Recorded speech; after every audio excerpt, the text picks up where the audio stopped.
श्री सद्गुरुदेव भगवान की जय। श्री सीताराम सरकार की जय।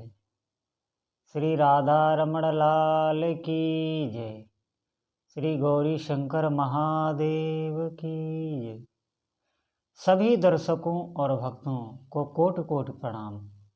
सबको प्रेम भरा जय जय श्री राधे। सभी भक्तों से प्रार्थना है, कृपया बहुत महत्वपूर्ण सत्संग है, बहुत ध्यान से आपको सुनना है। हमें ये जीवन मिला है, हमें घर परिवार शरीर हर वस्तु भगवान ने पहले से ही दी है। हमें विचार करना है। सब मिलने के बाद भी हमारा मन कुछ खोजता रहता है। बहुत ध्यान से सुनना सभी साधक। हमारा मन कभी शांत नहीं रहता। हमें सबसे प्रिय पहले जब हमें वो भोग मिलता नहीं, हम उसके लिए बहुत लालायित रहते हैं। इतना मन हमको ये उत्साह दिलाता है, इतना अंधेरे में रखता है। उस भोग को देखकर जितना हम आकर्षित होते हैं, जितनी हमारे अंदर उल्लास होता है, उस भोग को लेके जितनी खुशी होती है, वो भोग भोगने के बाद हमें क्लेश ही दुख ही मिलता है। देख लीजिए, आप सभी साधक अपने जीवन में देख लीजिए, कोई भी दुनिया का इस ब्रह्मांड का अगर आपको सबसे अच्छा भोग दे दिया जाए, सच मानिए कुछ ही दिनों बाद वो आपको फीका लग जाएगा। ये मन ऊब जाएगा उससे। ध्यान देना आप हमारी बात पर, ऊब जाएगा। आप करके देख लें, कोई भी संतुष्ट नहीं है। जिन लोगों को आपको लगता है ये बहुत धनी मानी है, बहुत इनके पास धन वैभव है, इनके पास ऊंचे ऊंचे पद हैं, इनके पास लौकिक सब सामग्री है, आपको लगता है ये देखने में, क्योंकि आपके पास अभी है नहीं, तब आपको लगता है कि वो सुखी हैं। सच मानिए आपसे ज़्यादा वो दुखी हैं। क्यों? जितना ही हम फैलते जाएंगे संसार में, उतना ही दुखी होते जाओगे। बात मानो मेरी, ये सच है, ये कड़वा सच है। जितना आप संसार में फैलते जाएंगे, इंद्रियों को फैलाते जाएंगे, उतना ही आप क्लेशित अशांत भय में चले जाएंगे। और जितना आप अंतर्मुखी होते जाएंगे, उतना ही आप सुख में डूबते जाएंगे। ये जो भगवान ने आपको मन दिया है, सच मानिए ये कभी भी शांत नहीं हो सकता। भोग इसे शांत नहीं कर सकते। ये मेरी बात आप लिख लीजिए सभी साधकों। कोई दुख का कारण नहीं है, कोई दुखी है ही नहीं। सच मानिए भगवान बाहें फैलाकर हमारे सामने खड़े हुए हैं। सभी संत पुकार रहे हैं, सभी शास्त्र पुकार रहे हैं, लेकिन हमारा अंतःकरण ही राजी नहीं हो रहा है। हम डर रहे हैं, हम भजन करने के लिए अंदर से घबरा जाते हैं। सबसे बड़ी बात तो ये मैंने देखी है साधकों में कि उन्हें डर ये हो जाता है कि मेरा संसार छूट जाएगा। नाना प्रकार के अंतःकरण उन्हें भय देने लगता है। उन्हें लगता है हमारा घर परिवार छूट जाएगा। सच मानिए अगर कामनाएं ना होती तो आप भजन में ही ना लगते। कामनाओं के कारण आप भजन में लगे जरूर हैं। कामनाएं तो आपकी भगवान पूरी ही करेंगे, विश्वास रखो, करते ही हैं। 100 में 101% भगवान कभी अपने भक्त की कामना नहीं रखते, वो पूरी करते हैं। लेकिन वो बाद में हंसते भी हैं। क्यों हंसते हैं? क्योंकि जैसे बच्चा मैया से ऐसी वस्तुएं मांगे जो उसके शरीर के लिए हानि पहुंचाने वाली, तो मैया उसे देती है क्या? नहीं देती। अगर देगी तो निगरानी में रखेगी, अपनी निगरानी में बालक को रखेगी। इसी प्रकार आपके लिए जो अहितकर है, जो वस्तु आप तो मांग रहे हैं, हम लोग तो अज्ञानी हैं, हम लोग नासमझ ही हैं। मैं आपकी बात नहीं, मैं अपनी भी बात कर रहा हूँ। हम सभी की बात है ये अपनी बात है, इसमें कोई बड़ा छोटा नहीं। हम सब अज्ञानी हैं। हम भोगों से लालायित होकर, आकर्षित होकर आकांक्षाएं करते हैं भगवान से। जब हम बहुत जिद करते हैं, भगवान पहले ये देख लेते हैं इस भोग से इसकी भक्ति तो नष्ट नहीं होगी, इसके जीवन में अशांति तो नहीं आएगी, इसका ये जीवन कहीं बेकार तो नहीं चला जाएगा, पुनर्जन्म तो नहीं फिर हो जाएगा, ये भोग में रम तो नहीं जाएगा। ये सब बातें भगवान देख लेते हैं। अगर आपने फिर भी जिद की, बहुत ज़्यादा आपने हट कर लिया, तो भगवान वो चीज़ दे भी देते हैं। सच मानिए, फिर निगरानी में रखते हैं आपको, निगरानी में आपको रखेंगे, कभी आपका अहित नहीं हो सकता। आप शरण तो लीजिए भगवान की। मेरे कहने का मतलब सिर्फ यही है, आप भगवान के नाम की शरण लेके तो देखिए। ये सिर्फ मन ही आपको व्यथित कर रहा है, सच मानिए ये सोच है और ये सबके अंदर होती है। इसको लेके आप कोई अपने अंदर चिंता ना लाएं, भय ना लाएं कि मेरा मन ऐसा ऐसा सोचता है। नहीं, ये सबका मन सोचता है ऐसा। आप अध्यात्म में चलेंगे, आपका मन आपको भय देगा, आपको हटाने की कोशिश करेगा। ऐसा वो क्यों करता है?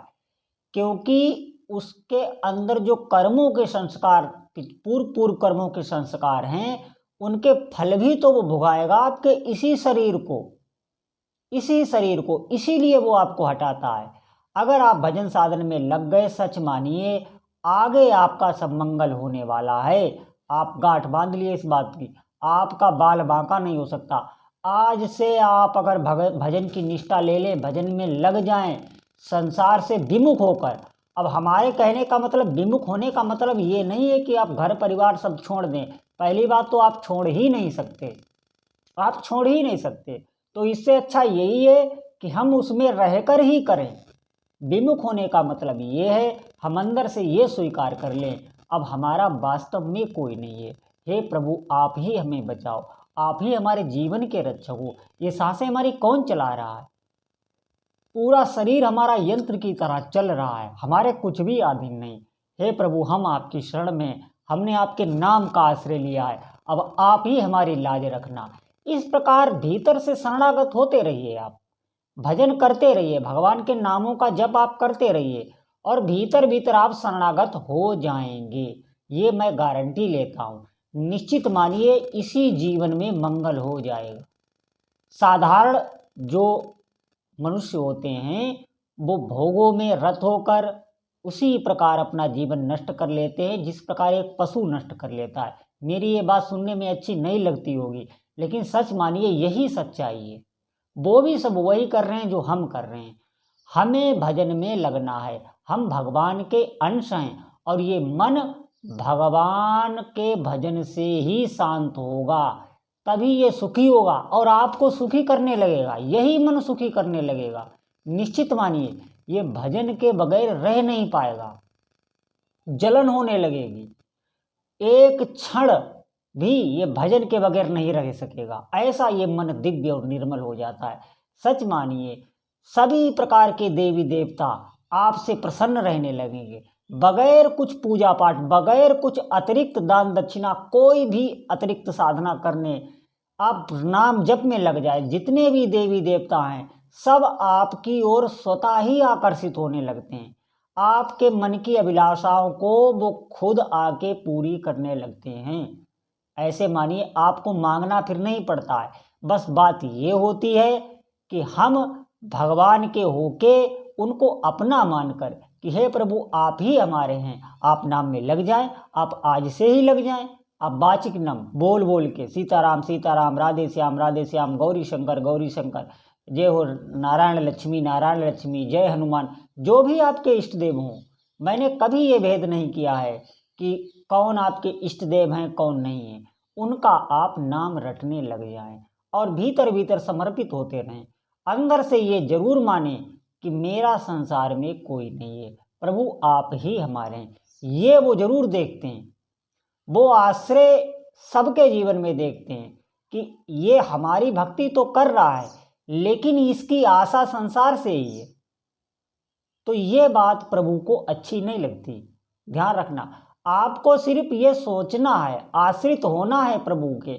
आप कभी घबराइएगा नहीं, आप ये मत सोचिएगा, तुलना मत कीजिएगा कि ऐसा हो जाएगा ऐसा हो जाएगा, नहीं। पूरी संभाल भगवान आपकी करने लगते हैं।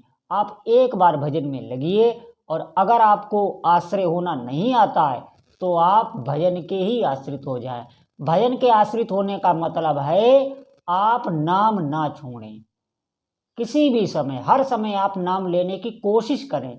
आप ले नहीं पा रहे, आप कोशिश करें। हमारे कहने का मतलब यही है, आपको अभ्यास करना है। जब तो हम वैसे भी नहीं पाएंगे, लेकिन हमको अभ्यास करना है। जैसे अभी हमने नाम जपा, बीच में कोई समस्या आ गई, हम भूल गए, फिर याद आई, फिर हम जपने लगे, तो बीच का जो भी समय होता है वो भजन में ही जुड़ जाता है। क्यों? क्योंकि हमारा लक्ष्य ही भजन है। ऐसे आप समझें, हमारा लक्ष्य ही भजन है। हमारा लक्ष्य हमारे प्रभु हैं, और हमारा जीवन में कोई लक्ष्य नहीं है। हम सभी कार्य करेंगे, हम जो भी संसारिक नौकरी, पैसा, व्यापार, घर गृहस्थी, जितने कार्य हैं हम सब करेंगे, लेकिन हमारे जीवन का लक्ष्य हमारे प्रभु ही हैं, उनका नाम ही है। आप ये व्रत धारण करें, फिर देखिए जीवन में मंगल ही मंगल हो जाता है।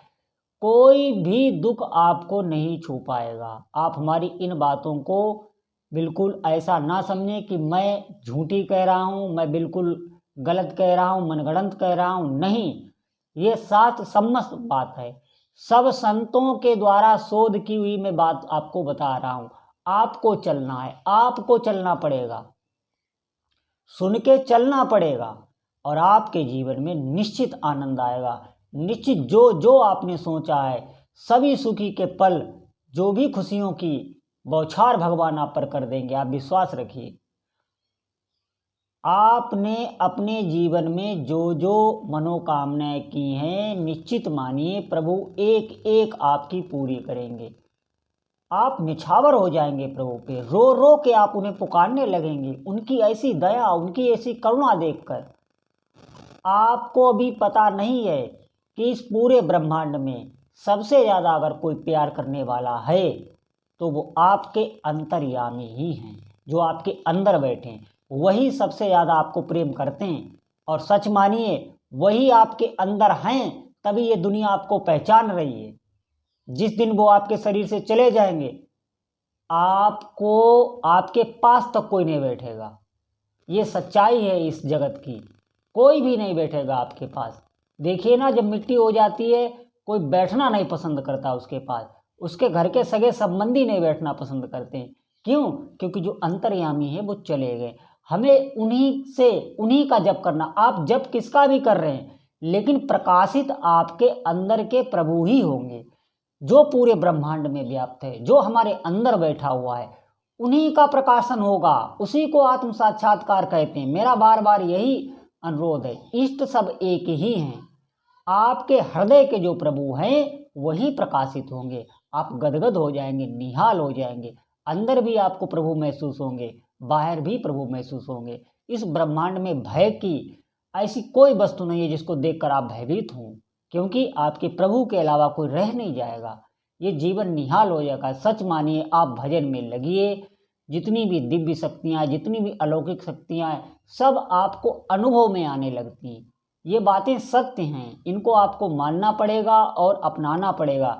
चलिए, आप आगे बढ़िए, भजन करिए। बोलो जय जय श्री सीताराम।